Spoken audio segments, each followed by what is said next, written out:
May namatay na bata sa Texas, USA dahil sa tigdas. Isang unvaccinated na bata ang binawian ng buhay dahil sa mga complications ng measles pneumonia.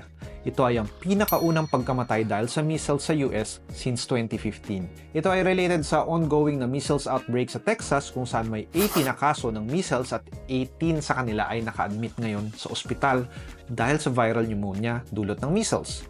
Lahat ng mga nasa ospital ay walang vaccination record laban sa measles. As of now, sa buong US ay may total na 93 cases at 95% sa kanila ay unvaccinated o unknown ang vaccination status. Maaari magkaroon ng severe complications sa measles gaya ng pagkakaroon ng pneumonia na siyang pangunahing cause ng pagkamatay sa measles.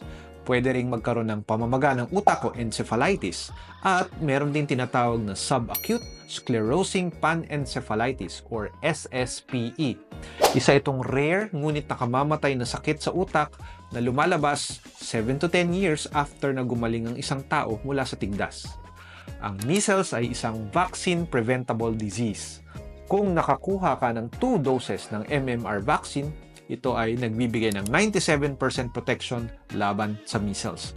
Libre ang MMR vaccine sa mga health centers as part ng expanded program on immunization ng DOH.